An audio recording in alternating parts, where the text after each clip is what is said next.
for giving me an opportunity to introduce Tim Scherman today. I'm probably more overjoyed than probably all of you are in this room to have him here today. And I just wanted to say a few words about the significance of his work and what he's done as an historian.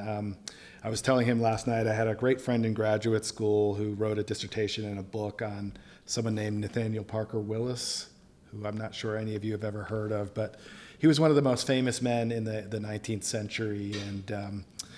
But his sister was Fanny Fern, and his servant was Harriet Jacobs, both of whom are probably two of the most studied women in the academy. And Harriet Jacobs' narrative of her enslavement is actually probably assigned in almost every 19th century history class in the country. And what it kind of illustrates is how topsy-turvy the study of history can be. There's a moment in the American Civil War when a black Union soldier is working at a prisoner of war camp, and he sees his old master, and he looks across the barbed wire and says, "Bottom rail on top." And there's a certain element of the study of history that changes over time, and a lot of the figures who we've ignored or their histories haven't been written, they've been suppressed, underrepresented in the study of history have emerged more recently as contemporary attitudes change. But there's another kind of revival in history that is quite different, and Elizabeth Oakes Smith represents that. There are figures from the 19th century who very unnaturally disappeared from the historical record who are being studied again. And so one of my great passions is studying Ralph Waldo Emerson, and everybody in America knows Henry David Thoreau. But I don't know how many of you know Margaret Fuller. I don't know if you've heard her name. Well, my mom was a sort of a great feminist and loved transcendentalism, and she had never heard of her in the 1970s. Like, she wasn't really part of the canon, but she was actually Emerson's prized protege. With Thoreau, he has a famous eulogy where he says of Thoreau that he could have been the captain of all America, but instead he chose to become the captain of a Huckleberry Party. But Margaret Fuller, had she not passed away, probably would have been Emerson's great successor. Elizabeth Oakes Smith is another figure like that, as somebody who was a really important figure in both literature and politics and the emergence of feminism in the 19th century. But she has largely disappeared from the historical record, and even in Maine, many people don't know who she was. I only really encountered her as an undergraduate because she was married to Seba Smith, who was one of the great American humorists and predecessors of Mark Twain. But she largely disappeared, and I felt like I discovered her. But when I discovered her, I discovered Professor Scherman. And so Professor Scherman is a distinguished professor of English at Northeastern Illinois University, which is on the north side of Chicago. We both share. He went to Duke University, which I forgive you for. I went to Chapel Hill, so we're great rivals. I come from a history department. He comes from a literature department, so the great humanist battle. But what he's done is he's actually not only been a scholar of immense significance, but he's essentially, I wouldn't say single-handedly, but he has not only done marvelous scholarship on Elizabeth Oakes Smith, but he has created a whole community of Elizabeth Oakes Smith scholars. And so I think, so it's, and what people often don't realize is that, like the talk tonight, is that when somebody is trying to write original history of a figure who hasn't been studied, you essentially have to carve your way through an overgrown trail. And so not only has he done original scholarship on her, he's managed to track down the sources, create a society, and create a whole generation of scholars who works, he cites, and cultivates, and he's sort of built a movement around studying Elizabeth Oakes Smith. So when I found out he was coming to Maine and the Yarmouth Historical Society, I couldn't think of a better place for him to come to give a talk on his most recent work, and I'm just so grateful you made the trip out here, and sorry to be long-winded, but I just can't contain my excitement. So without further ado, Professor Scherman. Thank you. Thank you. Thank you. Wow, that was just delightful. I really appreciate those comments, and thank you to the Yarmouth Historical Society. Thank you, Katie, especially for setting all this up. I'm going to actually mention all of that at the very end of this talk. It means so much to the recovery of a writer to have her treated this way, and I'll explain what I mean by that. So without further ado, tales and a tale in the return of Elizabeth Oak Smith to literary history. And you mentioned Thoreau. I mean, why not? Let's start with Thoreau. Whoops, I'm doing that wrong. There we are. My epigram is from Walden. Let us settle ourselves and work and wedge our feet downward through the mud and slush of opinion and prejudice and tradition and delusion and appearance, through poetry and philosophy and religion, till we come to a hard bottom and rocks in place, which we can call reality, and say, this is, and no mistake. So tonight I've come not to tell you tales, but to interrogate them, even their delusion and appearance, in Thoreau's terms. The kind of tales we call tall tales nearly always involve a casual violence. And I want to begin by acknowledging that sort of violence in my title for this talk, which refers to literary history in what seems to be a dangerously unguarded way. The word history is a tall tale, isn't it? With an unasked question at its center: whose story? To return a white woman writer like Oak Smith to something blandly called literary history quietly seems to assume, or even assert, a history limited to white and incidentally male settler history, which is to start with a premise that is woefully misleading. To establish an honest literary or cultural history, or the true place of any of our writers within it, we first need to acknowledge the material fact that our history and our ways have disrupted and have for some hundreds of years displaced the thousands of years of history and ways of the people whose place we now occupy. Here, the Abenaki and Wabanaki, whose land was never ceded to white settlers, but forcibly taken, and whose inherent sovereignty needs to be defended. Concentrating tonight on the recovery of a figure lost in white settler history, a woman who attempted at points throughout her career to raise her culture's awareness of the effects of its ideological and institutionalized violence against Native Americans, but also undeniably participated in that violence, I will argue for what may serve as a logic of reparation. Becoming more aware of the material bases of our culture, of testing and revising the tales we have been telling, in which land and labor are mere abstractions, cultural genocide, or repressed memory, might not only lead us in the direction of true reparation, but also invest the tales we've heard and those we tell in the future with more justice and perdurable significance. So, here we are. 9 years ago, almost to the day, I gave a lecture in the Gorman series on Oak Smith's life and work here at the Yarmouth History Center. For any of you who perhaps did not attend or did not take good notes, my argument was basically that if we are to understand the life and work of Oak Smith, or perhaps any other figure in our cultural history, we have to stop telling tales about it. That specifically, while, quote, her autobiography, written very late in life, was for decades one of the only major sources critics could rely on, and I've seen a copy here, brought here tonight.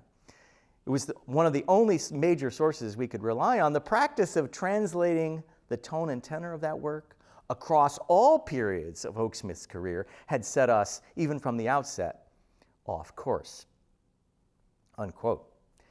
Using evidence from her letters to her husband working in Boston in 1833, along with her memoir on her climb of Mount Katahdin in 1849, and material evidence found at the ledge over here in Yarmouth, gravestones with dates carved on them, literal rocks in place in Thoreau's terms that I began with, I argued how reading her powerful story entitled The Defeated Life as mere autobiography compromised any full understanding of her work's complexity and the complexity of her life, which was hardly defeated when that story appeared in 1847.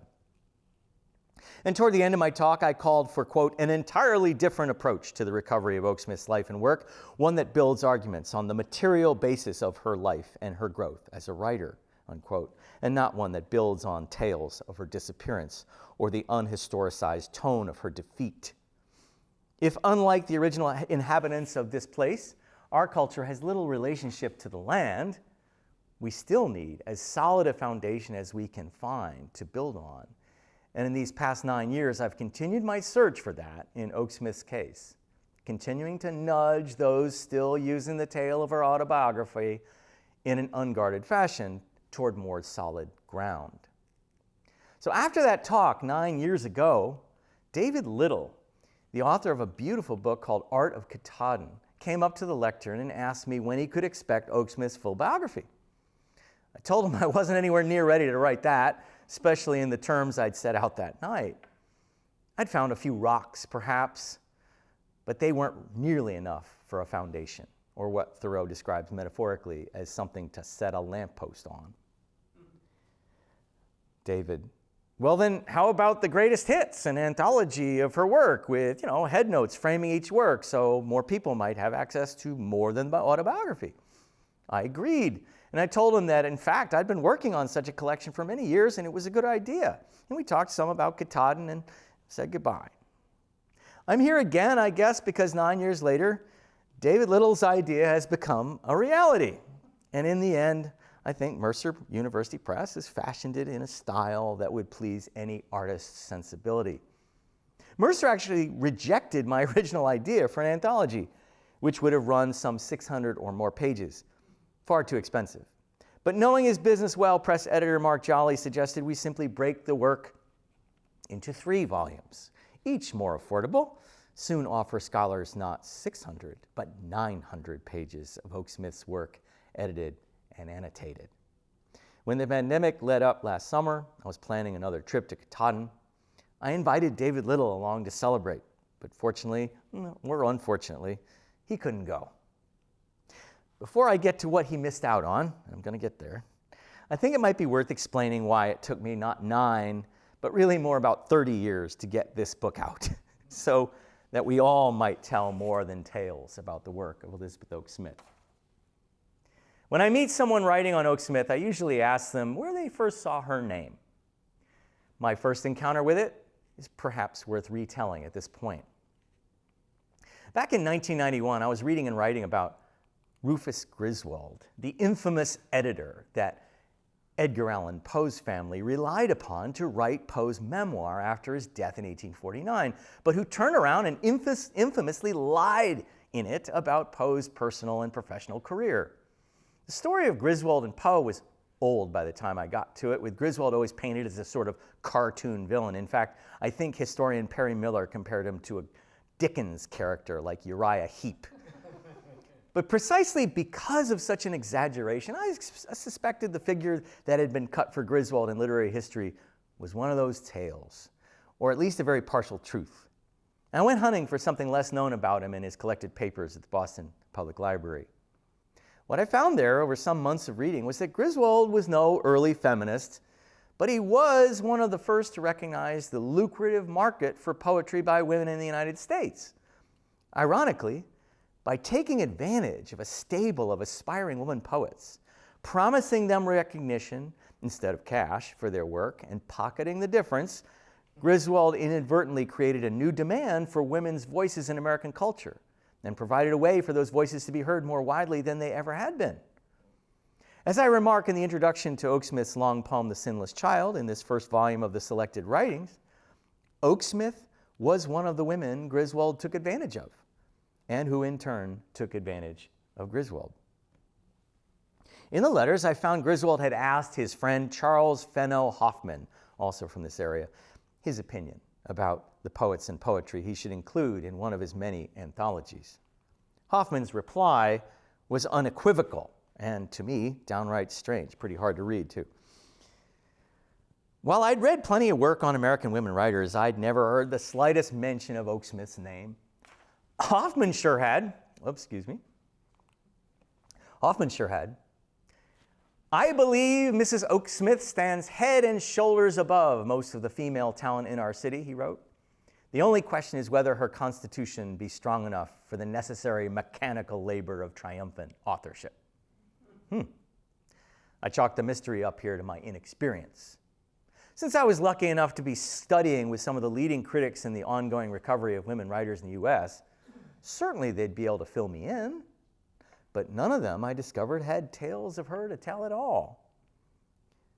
Who was this Mrs. Smith who was supposedly stood head and shoulders above all the other women writers at the time, but was now virtually unknown, even by experts in the field?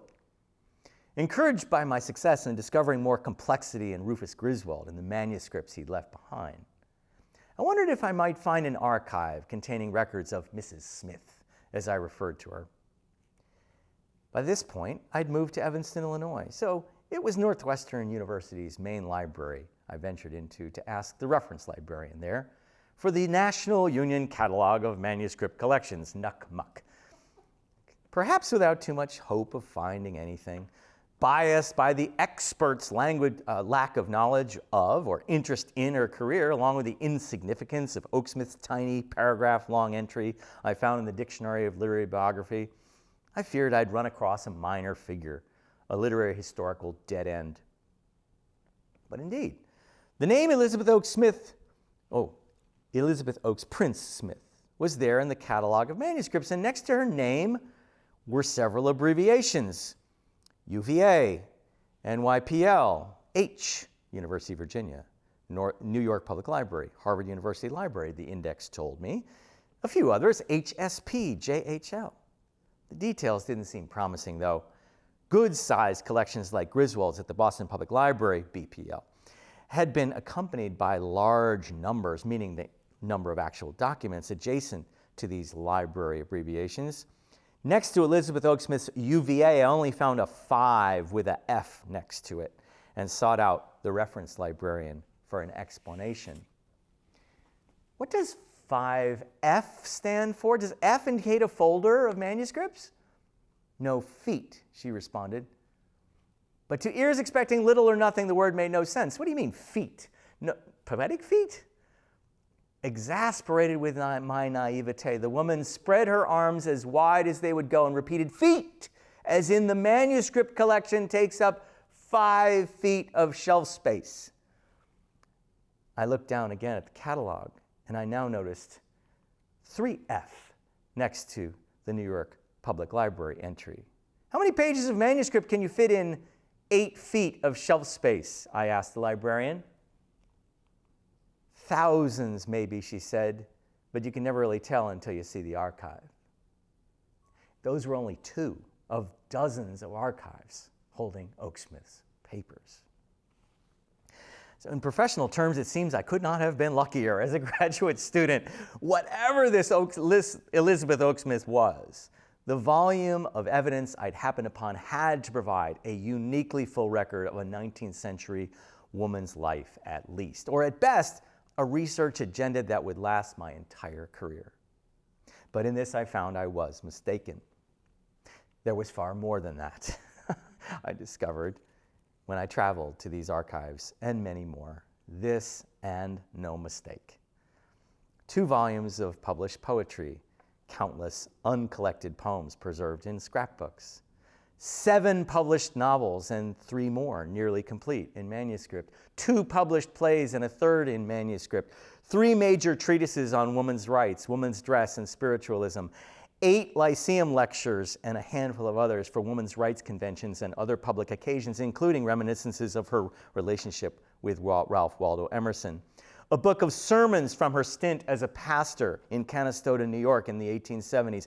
Hundreds of pages of editorial collected in assorted scrapbooks. Thousands of pages of diary entries and journals. Thousands more of correspondence from the 1830s into the 1890s, and a 600-page unpublished autobiography. All clearly more than any one scholar might fairly ground with rocks in place in a career, even afforded the research time to do it. As a young scholar, I was admittedly in a rush, culling what I could from my first visits to the Oaksmith papers at the University of Virginia, the full manuscript of the autobiography, which I had ordered on microfilm from the New York Public Library, thinking I'd done so much better than to rely on Mary Alice Wyman's mere selections from that work. I finished my dissertation with an Oaksmith chapter and then published my first article on her with Cameron Nichols in a 1994 Franco-American collection of essays on American feminist thought. But if you look, I'll use a little pointer here. If you look at this quotation, it's quite embarrassing, isn't it? Given what I've been saying.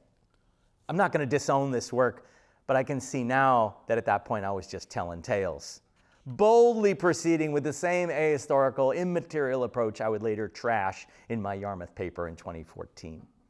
I had not read enough, certainly, but more important, and this is the important part, I had not allowed the pages I read in the archive their voice, a voice that resisted the tale called American literary history that had refused to include it. Further, I saw nothing behind that of the reasons it had refused. And I think back to the Native American context that I began with. It's very important. Thoreau's later thinking on Native American artifacts is actually relevant here. Duncan Caldwell and more recently Ross Martin have reminded us how in his later journals, Thoreau began to refer to arrowheads, which he'd been collecting all his life, to fossil thoughts, forever reminding me of the mind that shaped them, he said. And not in the sense of appropriating that mind, but in the sense of its disrupting his own sense of knowing. There is a new humility to the practice, Caldwell shows, where if finding an arrowhead reminds the settler of the raw fact that someone has preceded him, these experiences become not grist for the story mill, but what Caldwell calls story nuggets, which resist telling their tales. Thus, I have entered and re-entered the archives containing Oaksmith's writing over the past 30 years, coming to realize that what we have to here to do justice to, in Thoreau's terms, is one tremendous pile of arrowheads, none of which simply tell their tales, but rather demand that we build something more of them that acknowledges their perdurability and their resistance to appropriation, and yet still ties their obscurity to some material basis. The triangulating references on nearly every page of this volume that I realize in some cases threaten to overwhelm the main text are intended not merely to represent footnotes of a book formatted in Chicago style, but footings at the base of that sort of building. And I call my editor's note that earlier here an invitation, both to invite the reader to build on the rocks I've tried to fix in place here and to point back generally to how our cultural history might be re-envisioned.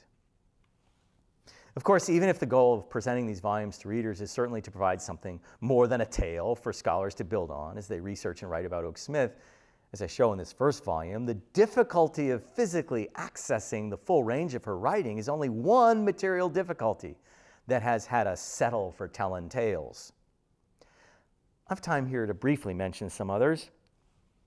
The first one, discussed in headnotes to all but the first and last sections of this volume, is her emergence as a specifically professional woman writer. Much has been made of the fact that Oaksmith became the family breadwinner in New York after her husband's failed investments forced her into the literary marketplace. But very few have investigated, in the correspondence that she left behind, the particular strategies that she and her publishers used to access and then maintain demand for her work.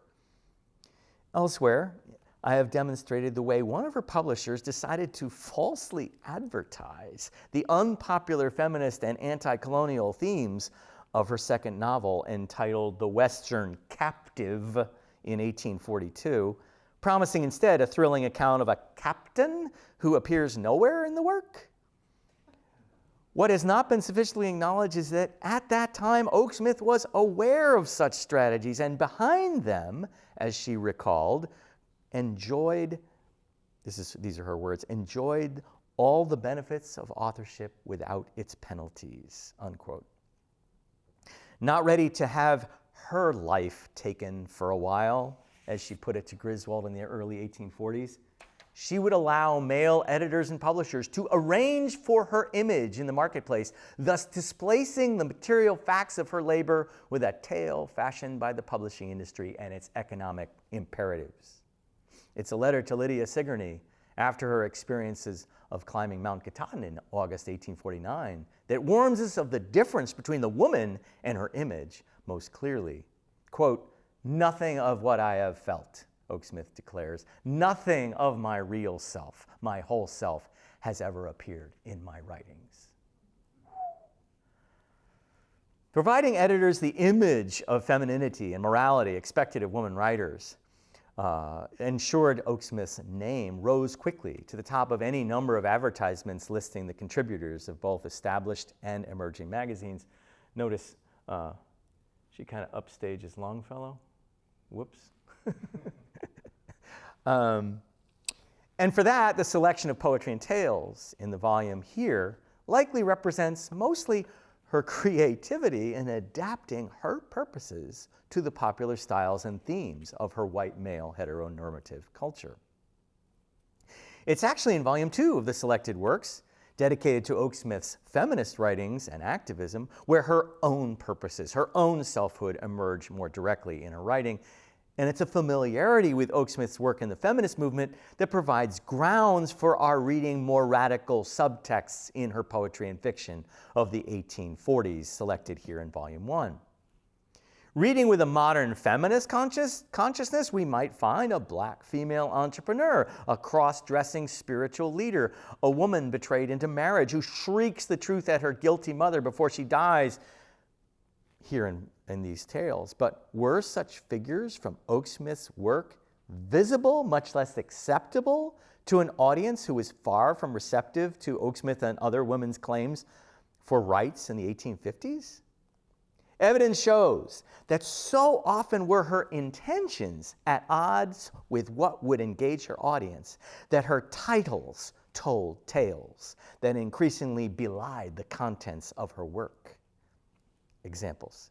In The Sentiment of Self-Sacrifice, Oaksmith asks why women should sacrifice their sense of selfhood. The theme of virtue rewarded is that virtue hardly ever is. Woman, the inferior, ends up being a lecture about men's construction of women as inferior, when the fact is quite the opposite. And of course, how to tell a story. It's a story in this volume. How to tell a story, the example of Oaksmith's humorous vein in Volume 1, where a young girl listens to a story of how her neighbor killed a mountain lion. It's about how not to tell a story about killing a mountain lion. There are countless examples of this strategy where Oaksmith pulls readers or lecture audiences in by their prejudices, only to undermine and overturn those prejudices in what follows. And one might surmise modern critics who did not perceive this strategy, that is, did not read past the tales told in Oaksmith's titles, well might have judged her work too conservative to merit recovery. But if in Volume 1, Oaksmith's poetry and fiction are marked by the market, her intentions complicated and disguised by all that mud and slush of opinion and prejudice and tradition and delusion Thoreau was railing at in his passage from Walden I began with, I included the bookends of Volume 1, Oaksmith's letters to her husband and her account of her climb of Katahdin, as texts that resist those tales Oaksmith so often found she needed to tell. Some have argued that a young woman's letters to her husband in Oaksmith's position have to be considered a kind of performance that merely mimics veritable emotion or desire. But I see in Oaksmith's half of the couple's loving, mutually respectful correspondence a wonderful material resistance to psychological theory. Oh, this is obviously Stockholm Syndrome here.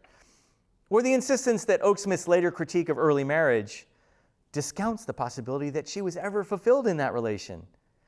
That Oaksmith was undoubtedly unhappy in the same marriage years on testifies only to her agreement with Emerson that the marriage relation is only one phase of an adult person's life. We will have firmer grounds for our understanding of Oaksmith's early development as a woman and as a writer when the myriad references of these letters are pursued to the lives and places and events still unidentified in them, even by me. So as Adam Chichinsky and Becky Jaroff have noted, Oaksmith's narrative of Katahdin is important for the tale we tell of her, precisely for the way it places her work in relation to Thoreau, who more famously wrote about his venture to Katahdin, and whose solidity in our cultural memory works something like a rock to build on. In past years, I've made sure, for the same reason, to present papers on Oaksmith's life and work in light of figures like Nathaniel Hawthorne, Margaret Fuller, Catherine Maria Sedgwick. But more significantly, not only does the absence of any mention of Oaksmith's Katahdin adventure represent the most egregious silence in that tale mistakenly equated with her life in the late autobiography, this climb takes place precisely at the crucial turning point of her career. From the woman telling tales to achieve a national reputation, to one daring to defend her rights and those of her sex frankly in print, then bodily in a lecture career that lasted 7 years. Indeed, to me, the material bodily experience of her adventure to Katahdin has always seemed to me to be an identifiable basis, a rock in place that underlies that pivotal change in her career. And most fascinating of all, the experience leading to that change seemed to me recoverable, almost literally, given the comparatively successful preservation of the landscape at Katahdin, despite the incursions of tourism and industry from Oaksmith's time to our own.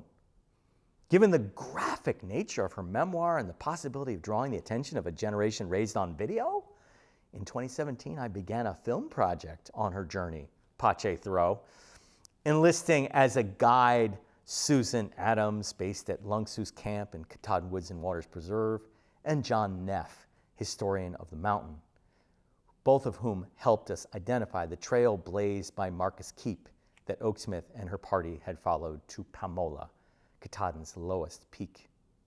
By 2017, I had traipsed after Oaksmith from Portland all the way to Beaufort, North Carolina, from Patchogue, Long Island to the Valley of the Ramapaugh. But in all those places, I had to imagine the details of her material life and experience. On this project, I could nearly walk in her footsteps. The next summer, we were guided by Susan Adams from the site of Hunt's Farm on the east branch of the Penobscot River, where 19th century travelers had enjoyed their last indoor comforts before venturing into the wilderness, all the way to Avalanche Brook. Let's get this right. Along the way, we congratulated ourselves as we located the direct descendants. Oh, there's Avalanche Brook, sorry. Pretty. All along the way, we congratulated ourselves as we located the direct descendants of the woodland ferns, the Solomon seal, the pitcher plants Oaksmith describes on our path between Rocky Pond and Katahdin Lake. The next summer, with Susan's colleague Connie Barnes, we climbed to Pamola on the Helon Taylor Trail, marked here in blue, following the steps of Oaksmith and her party, but only at the very end, along Keep Ridge, right here, where these two come together. Right there, where somewhere Oaksmith and her friend Nancy Mosman had left their sassy note in a bottle for pioneer Marcus Keep and his wife to find on their way to the summit the following week. Keep wanted to make his wife the first white woman to summit the mountain. And it was a little bit of a race, perhaps, I don't know. But the weather then had been fine, the trail solid and well marked, and we had little time for me to venture down the avalanche slide a few hundred feet to know what Oaksmith's scramble up that sand and rock might have been like. As many hikers do, we ran out of time, leaving for the following year the segment of Oaksmith's journey marked here in purple that was no trail at all, but rather a hike up Avalanche Brook itself, and then the true scramble of the east slide, the avalanche itself. I had a sense this most challenging and wild segment of the journey and its overcoming might be the material source of that ebullient tone I'd already highlighted in my headnote of that section of Volume 1. Now I needed to do it and make sure my reading of her Katahdin memoir was grounded in something solid. The summers of 2020 and 2021 were lost to pandemic, and my publisher's deadline for Volume 1 was set for May before the park opened in 2022, so I had to publish without the benefit of the experience I'm about to share with you. But it wasn't about the book anymore. I had to do this. I had to know this. And I called Susan Adams again. She was too busy for another Oaksmith adventure, and several other guides I called would have nothing to do with leading a hiker off trail. The current park director had heard of my film project from previous years and provided another permit, but this time insisted on not one but 2 guides for me in the event of any mishap. One to stay with the injured, another to go for help. After several referrals, I was delighted to find 2 women again for the job, this time Jessica Lucarelli and Tolly Martin of Great Mountain Guides. Incapable of dropping that professorial habit, I sent them Oaksmith's narrative to read for homework. I'd never seen hotter weather in the area than I did on my first 2 days at my campsite. In fact, at that point, a 3-mile slog up a cold stream seemed like a fine prospect. But on the morning of our meeting at Avalanche Brook, the chance of rain stood at a seriously determined 100%, and the temperature dropped into the 50s. By the time I pulled my vehicle alongside my guides off the road, what had started as a light rain had turned to a steady, cold downpour. It was a daunting start. But I smiled to Oaksmith across time as the women took absolute control of the situation, warm or cold, rain or no rain, laying down the rules of the hike and eyeing with apparent condescension my little pack already filled with camera equipment and dry socks and a pair of hiking boots to change into for the slide and some snacks of some kind. Jessica adjusted the straps on my pack to accommodate more calories, a fat submarine sandwich, fruit, some Slim Jims, more bars. My protest was peremptorily ended with her simple and direct, "Believe me, you're gonna need it." It was at this point in her journey that it had really started to rain on Oaksmith's party as well. So when our first steps into the rushing stream promised a long day of cold and wet, I rationalized that the turn in the weather had provided an opportunity to experience and even record a fair facsimile of what she had gone through. Of course, it's really hard to use a very expensive camera in pouring rain. It really is. And therefore, there won't be slides about this, unfortunately. Listen, said Oaksmith, and now our way led, not by the side of this torrent, but directly up its bed. The trees were so thick and low upon each side, and the ground so irregular, cumbered with fragments from the mountain, that ascent was impossible in any other way. My guides begged to differ on that point, soon began scratching their way through the low pines and maple and scrub which opened occasionally in the track of a moose. But I stuck intrepidly to the rocks and rushing water, where in no less than 20 minutes, the advantage I had expected from the technology of modern outerwear disappeared, and I was soaked through from the above and below. Eventually, I did trade this authentic keep-style mode of travel in the brook for one more efficient, though equally miserable, slogging after my guides on whichever bank we found any kind of opening. After an hour or so, I began to guess that not only was Oaksmith at 43 just physically stronger than I was at 59, but her emotional response to the exertion had more to do with the freedom she could appreciate, and that I, as a privileged male of the 21st century, had been taught to take for granted. Oaksmith again. This is heard from the narrative.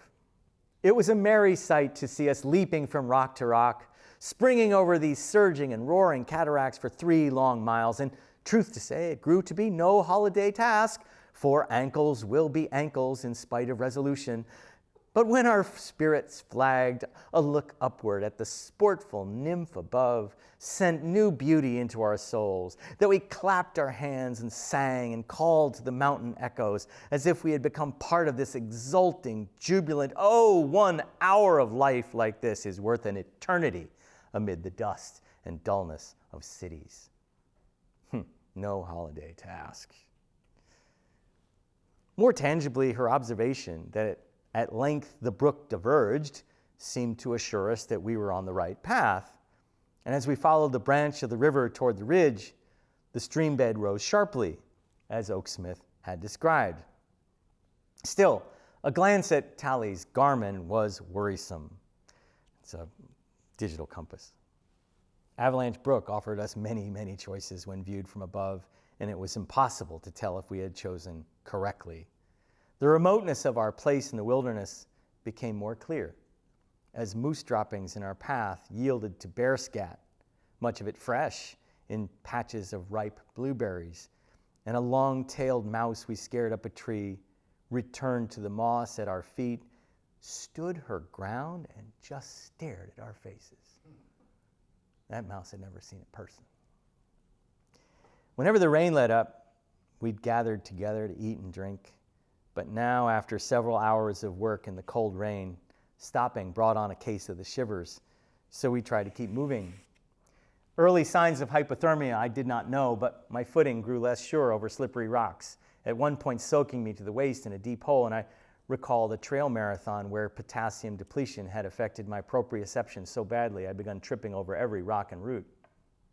It was becoming clear we had taken the wrong fork in the brook. Instead of opening into the meadow we expected below the slide, the streambed led us into a thick grove of trees at the end of the yellow line here that was finally impassable. This is the meadow, by the way. Here, the view from the river that was taken by Stan Tagg in 2004. I was one of the only people who's gone this way and found it. And this is the slide right here. This mass of rocks that goes all the way to the ridge. And then there's Palmola. Doubling back to the main branch, trying another fork, promised no surer path. Ultimately, the steeper pitch up the stream bed had slowed our pace and sapped our energy. Time in the rain was not our friend. I hardly needed convincing that it was time to change into whatever dry things we still had to wear and turn around. Hiking shoes I'd brought to climb the slide never left my pack. Yeah, there had been rocks in place here, but they were slippery. With a wink to her friend Nancy, had Oaksmith told those who might follow her a tale about her journey? As if to say, well, that was fun. Didn't you think so? Returning soaked and cold to the gravel road, I wondered if I had fallen for it, as many fell for her misleading titles, or how some might have expected to actually hear the story of the mountain lion told in the squib she called How to Tell a Story. So many times, reading her work, even reading her diary, we are led to ask, but why would she lie? Indeed, why would I? The better question is likely, what are we missing? Well, there is one thing missing here, and for that I need to recall what happened the previous day. Planning my trip that summer in a rush, that July for the beginning of August, the only reservation that I could find at Baxter was a campsite at the Swadnahunk Field, about 45 minutes drive, around the South Gate and back up Roaring Brook Road. Let's see if I can get this all the way here. It's 20 miles an hour. Took forever.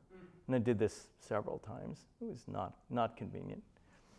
But desperate to make the trip happen, I just took it. The GoPro video camera I'd rented was a complex affair. It was controlled via Bluetooth from my phone. So thinking of a rehearsal, it's a two-handed thing, I thought I'd take an easy hike from Avalanche Brook parking lot out to Katahdin Lake, try it out. I'd pick up a sandwich at the general store near River Driver's restaurant on the way. It's sort of down here. Our filming party had walked this easy trail out to Katahdin Lake on our last trip, so I didn't think much of it. It was about 90 degrees and humid that day, so I looked forward to wading in the lake for lunch. And I made it out there, and it's just what I did. I had a nice conversation with a young man who'd lived there at the end of the trail on the lake shore as a boy. My experiment with the camera was a success, and I put both GoPro and cell phone back in my backpack, and with the trash from lunch, started the 3 miles back to the car. About half a mile in, fully absorbed in thoughts of the following day and that challenging scramble up the slide I was not looking forward to, I was startled by a snake, perhaps 3 feet long, crossing the path at my feet. I stopped to grab my smartphone from my pack, but the snake disappeared as quickly as it came.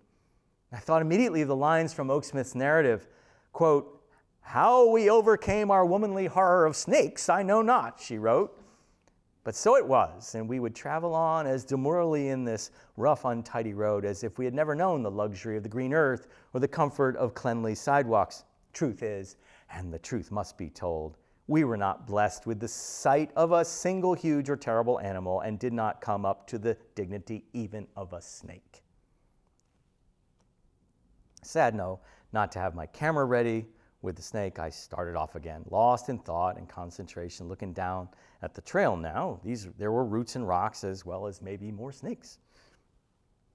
And I recalled Oaksmith's mention of saucy squirrels, of a lizard, loons, an eagle. Oaksmith always seems to spot an eagle. And then, yes, there had been a bear she thought she heard crashing through the woods, and the cry of the moose at night. Forest sounds, yeah. Only now did I recall her praise of her guide, Jim Haynes, who she called perfect in all woodland expedients and also sang a good song. And then I smiled, realizing the reason Oaksmith never accounted anything larger than a squirrel is because Haynes' voice was always alerting the larger animals to their presence. I noted absently that the trail had leveled off, the rocks underfoot giving way to smoother ground, soft earth among ferns, low-growing chokecherry. No longer in danger of tripping anyway, I quickened my pace and casting my gaze now forward on the trail. About 100 feet away over the tops of fern, backlit in the western sun, I saw the fluffy, long tail of a fully grown mountain lion in front of me. He'd seen me first, turned, disappeared into the young maple and pine, perhaps deciding that all the bug spray I was wearing was unappetizing, or that I wasn't worth the effort that afternoon. Happened as quickly as I've described it here. It was a very rare moment, I heard later, for any hiker, a singular one for me.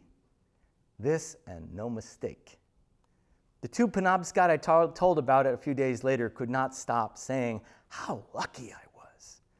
I did not pretend to understand, much less share their perspective, and I will not now. All I could blurt out was, well, it wouldn't have been so lucky to be torn apart by an animal in a place so remote my body wouldn't be found for weeks, if ever. Oh, there are much worse ways of dying than being killed by a mountain lion, one replied. Maybe Thoreau helped me understand that. He said, be it life or death, we crave only reality.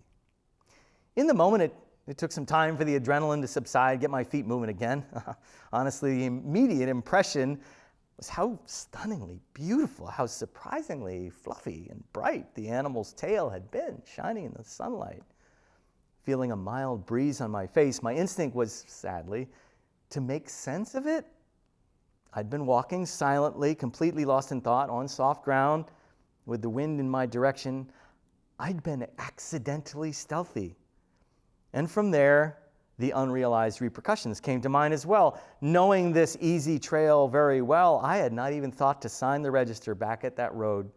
If I'd been reported lost, the search would have begun at my campsite, away in the Spanadunk Field, the only place park officials would know to look for me. Like Oaksmith, I was not to perish on Katahdin, but you better believe all the way back to the car, I sung out to the forest as lustily as her guide Jim Haynes had to keep his party's path clear of large predators in 1849. So now we are past the end of my story this evening, and this is the tale. Perhaps this visual will help. My route back to camp took me around the south entrance to the park. Instead of making the hairpin, I pulled over to the ranger station there to share the most visceral brush with reality I'd probably ever had. But I don't think I got to the second half of the compound noun mountain lion before the ranger cut in definitively, there are no mountain lions in the state of Maine. My experience to him was but a tale told, probably by an inexperienced hiker. Granted, after this seemingly rehearsed response, there was a discussion of what the animal looked like, and my description of the tale did the tellin', weren't no bobcat, and perhaps in an off-the-record tone, I even got his admission of a possible sighting some days ago over on Double Top Mountain, but that was between us. The park had delivered its message as officially required, and the following day, if they'd been with us on our cold slog up Avalanche Brook, Baxter officials would have been proud to hear my guides repeat the denial adamantly, and they don't believe it to this day. They are guides. This tale of the story is more than allegorical, though it's perhaps true that just as authorities in the park have denied the presence of mountain lions, authorities in literary history have to this point denied Oaksmith's existence, or like a mountain lion, perhaps considered her too much of a nuisance to publicize. It is gratifying to see Adam Tuchinski's essay on Oaksmith's Katahdin adventure, received recognition by the Maine Historical Society for the best essay in its journal this year, and for the Yarmouth Historical Society to have invited an Oaksmith scholar to speak to you this evening. Look around this building, you may not see the appropriate venue for telling stories about mountain lions, according to the narrator of How to Tell a Story in this book. Rather, you see a collective institution here. And for it to recognize Oaksmith and her friend Nancy Mosman in these ways is a significant step toward their return to history. But what would be even better? What would associate Oaksmith with something even more permanent? That rock in place the natives called Katahdin, and what Thoreau would describe as this and no mistake, would be a different response by park rangers to future hikers who run into mountain lions in Baxter Park. They could begin, there are no mountain lions in the state of Maine, but then continue. But there was a woman from Portland who wrote a funny story about one. And in 1849, she became one of the first white women to climb this mountain. And that experience gave her such confidence in herself and her capability that she decided to stop just writing stories and start lecturing to people across the country about the capabilities and capacities of all women. You ought to read about her. Her name was Elizabeth Oaksmith. Thanks.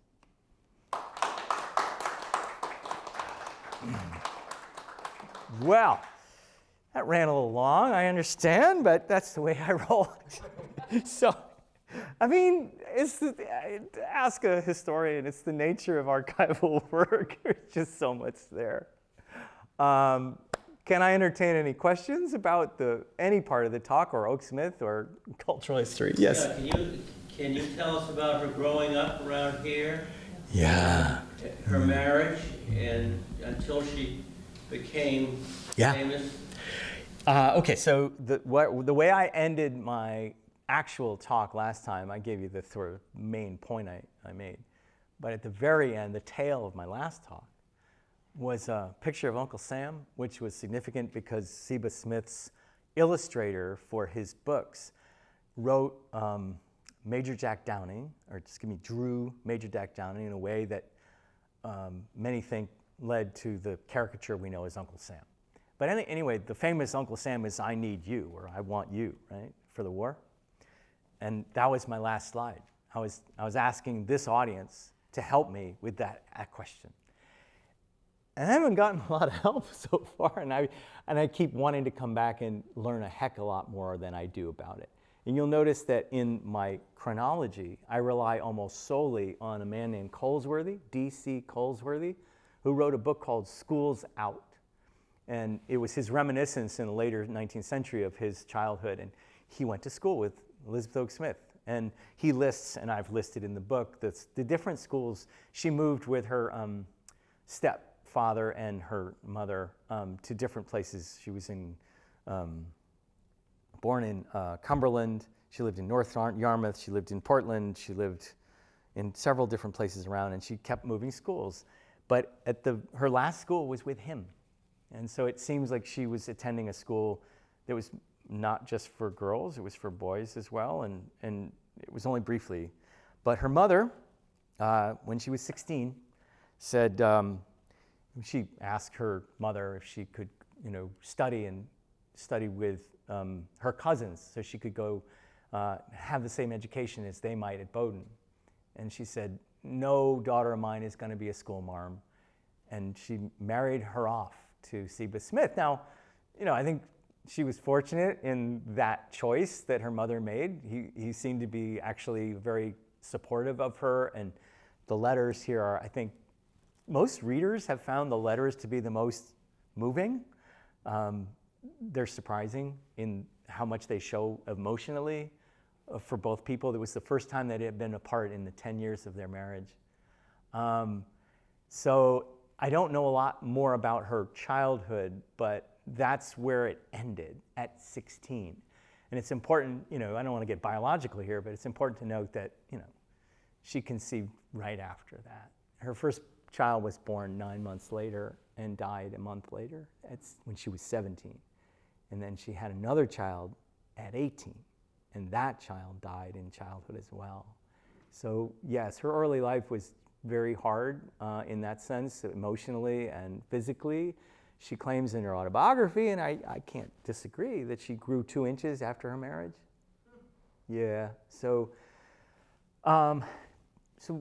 we don't know a lot about those first years except death certificate and death notices of these young children. We do know that by 1830, which would have been, they had been married 7 years, she was starting to appear regularly in his Seba Smith's newspapers. So she was already contributing, and then she quite quickly got her own reputation as, oh, we all know that she's writing with Seba now. And yeah, so she was off to the races at that point and became semi-professional and then openly professional by the time they moved to New York, yeah. So I'm sorry I can't detail more, and I would love to know, I still want to know, where David Prince lived in Cumberland, Maine. I don't know. I have to go to the directories and maps. I'm sure I can do it. It's just, that's why there's only one of me in one career, and it's going to take a village here to bring her really back. And these details are recoverable in my mind. I'm sure they are.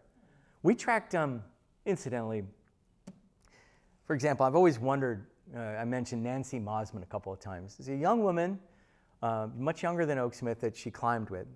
She was from Portland. We're not sure exactly how they knew each other in Portland, but Nancy married a man who went up to Bangor, which was going to be the second Boston in that period in the 1840s.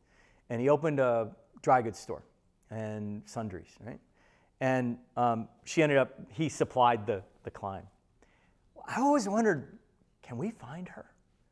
And I set a graduate student on that project and ancestry.com, and about a month later, we had a relative in Texas who had found a portrait, painted oil portrait of Nancy Mosman, and the face she is using in this, you just could see that they were, my surmise about the sassy note that they left was, these were two troublemakers.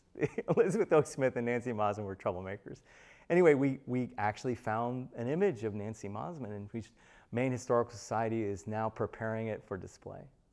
It's took a long time and a lot of money of the Oaksmith Society to get it there, but it's now safe.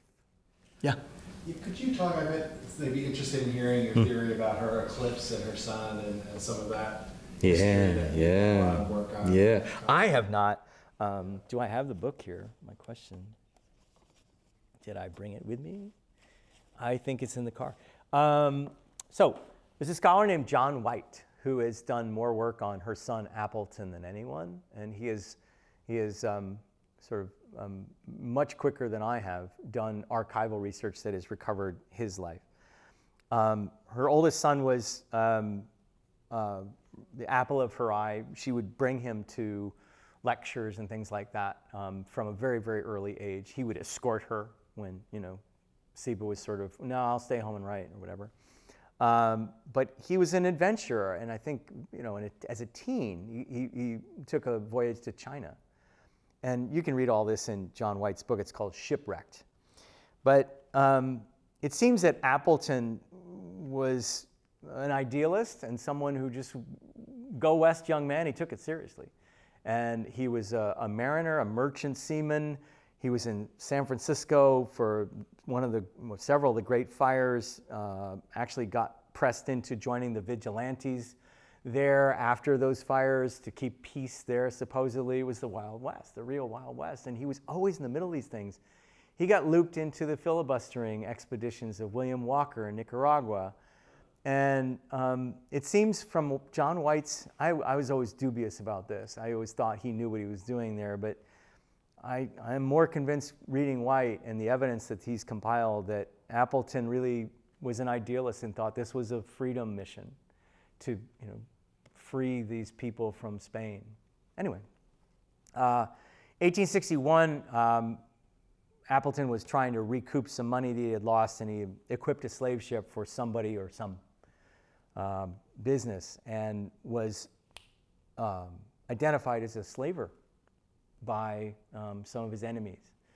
And the evidence never had to be brought. Lincoln had lifted habeas corpus, so you could accuse somebody of any crime without evidence and jail them. And he was jailed for 8 months in the Suffolk County Jail and escaped. But he was never really able, once those accusations were made, to defend himself or to clear his name until the 1870s. President Grant finally pardoned him. But Elizabeth Oakesmith, and you're going to see this in Volume 2. In Volume 2, I detail how angry Oakesmith made lots of people in her day for claiming her own rights and rights for women. She was associated with abolitionism. She was associated with Fourierism and all those isms, those radicalisms. And because she was such a public figure, they made her into a cartoon. And they put her in all kinds of caricatures in newsprint. And she took that and understood that that's not me. This is what Margaret Fuller did too. That's not me. I'm going to go and do it anyway. But you can only say that for so long. And once Appleton was indicted, anybody who was her enemy, boy, they got back at her through this. And they basically turned her into Madame Surratt of a kind. Oh, see this mother who brought us this slaveholder. And all these rumors circulated so generally in the news press that I don't think she ever recovered her reputation. She continued to write until the 1890s. But there was always this, accusation. And the strangest thing is that it wasn't even her. It was somebody, it was her son, true, but he was an adult. I think John White's book needs to be read. I was very impressed by the balance there. He just shows you the facts. And he does not conclude that this guy was or was not, the guy who did the deed. He presents you facts, though. It's great. It's wonderful. By the way, if you're in Boston, you can eat dinner in the jail where he was kept. The Suffolk County Jail was later turned into a hotel and restaurant and bar, and the restaurant's called Clink, like being in the Clink. And wonderful food, and you literally have a wall with brick and preserved iron doors that they've beautifully reconditioned. And so you're sort of in a cell when you're eating. It's not sort of divided, so you don't feel, it's not like a private room, but it's incredible. I love that response to Appleton's indictment and conviction and all the cloud that hung over him forever. Somebody has made this beautiful space out of it in some way. By the way, it's very interesting. Appleton's great-great-granddaughter, Oakesmith's great-great-great-granddaughter, is the treasurer of our society, and she's out in Seattle, Washington. Other questions? Yeah. Yeah, I'm curious when assembling an anthology like this and the subsequent volumes, what are the standards that you applied when thinking about inclusion and the types of things? That's wonderful. Great question. That's such a great question. It's very difficult. First of all, I wanted to be representative. Okay, so I think I wanted to put this in my introduction. I think I do somewhere, but I wanted to be representative, and I knew that she had written in every genre. I mean, literally every genre that I can. I mean, I guess, not flash forms or hybrid forms of poetry that we have today, but she wrote poetry, she wrote short fiction, she wrote novels, she wrote plays, she wrote lectures, she wrote editorials, she wrote, it's just all there. So I had to absolutely include in these 3 volumes, it's going to be 3, some of each, 1. So among the stories, what should I include? I tried to include, I mentioned a humorous tale. I mean, I don't think she's known for her humor, but she actually used humor in many, many contexts, including those that were not in writing. Her lectures were, this wonderful moment, a letter from Seba Smith to Elizabeth Oakesmith right when she started lecturing. He sends her a little review. He says, there was a little too much smile at some of the sarcastic sentences. So clearly she knew that she was throwing zingers, and that was, planned. And here are these two humorists that were literally talking about the fine points of delivery. He literally said that she gestured too much when she made points.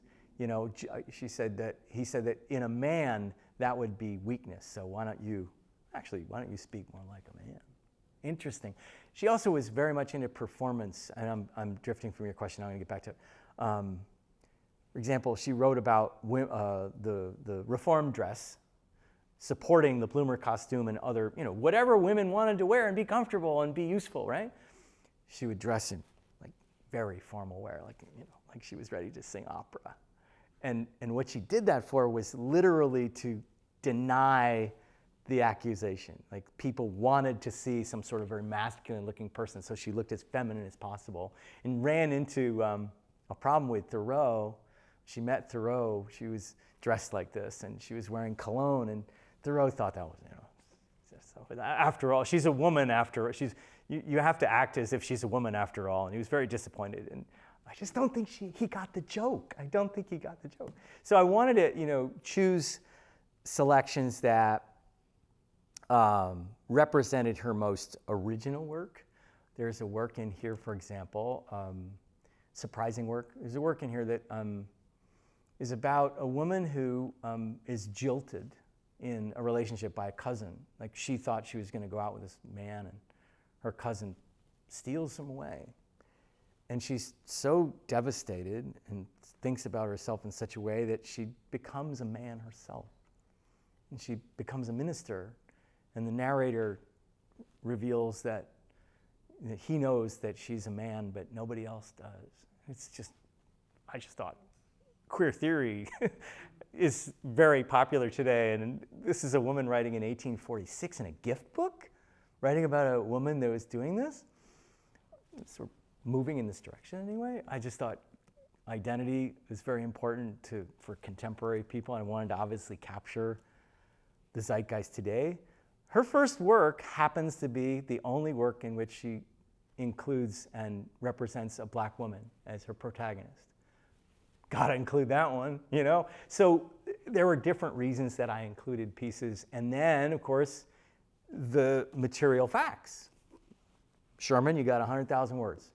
That's it. And you got, I finally needed to find literally stories that fit, that couldn't include some long things, like, if I wanted to include them entire. So yeah, there's a lot that goes into that. Thanks for that. It's a wonderful question. One more? Anyone? Well, Are people? Simple little question. Go ahead. How many children did she end up having that were living? That's good. That's a great question. Four men. She never had a daughter. It's a very interesting question in the sense that she never had a daughter, and she wrote about raising children. I have a graduate student down in Florida who has become part of the Oaksmith Society, and she's writing on motherhood for her dissertation. And she's studied here in this building, or at least in contact with Katie and Maine Historical Society, Oaksmith's earliest columns in the Family Journal about hints to parents, how to raise a child. And the strangest darn thing, this is going back to Adam's question actually, the way in which she talks about raising children is letting them have their freedom, letting them have self-determination. And I swear those principles were so much more about women of the time. If you actually encourage a daughter in 1830 to have her way and to have selfhood and to determine her own path, that's radical. But if you say that to a young man, that could make a pretty wild person, like Appleton, who got into a lot of trouble being that way, being a little lawless in a sense. Laws were built to keep certain people under control. Women were part of that group. And Oaksmith was, against those strictures. But the law actually protects us against some people. January 6th. Anyway. So, yeah. I noticed you always refer to her as Oak Smith. I do. Without her first name. Yeah. Is there any significance to that? And Yeah, I'm Mark. where did the Oaks come from? Ah, yes. That is, I think, her ancestor, who was one of the presidents of Harvard College at the time. Oaks, Uriah Oaks, I think is his name. But I call her Oaksmith to give her an identity, and she did too. She actually spelled it Oaksmith, and she signed herself a lot of her real professional career, E. Oaksmith. The E kind of took away the Elizabeth as the feminine kind of name and sort of made her gender neutral in a certain way. I think that was important to her identity. But most of all, very early on when her sons became adults, they decided to change their name from Smith, their father's name, to a combined name, Oaksmith. And they spelled it with one word, Oaksmith. They didn't have the E. They dropped the E and they thought that was good. Of course, the word Smith was also, as we know, very common and could get lost in the telephone book, or not telephone book, okay, the directory in their day. And so this distinguished them in certain ways from the Smiths. Yeah, but I think that was also in some mark of respect for their mother, yeah. Thank you very much. Thank you all for coming. Really, this has been great. Appreciate it.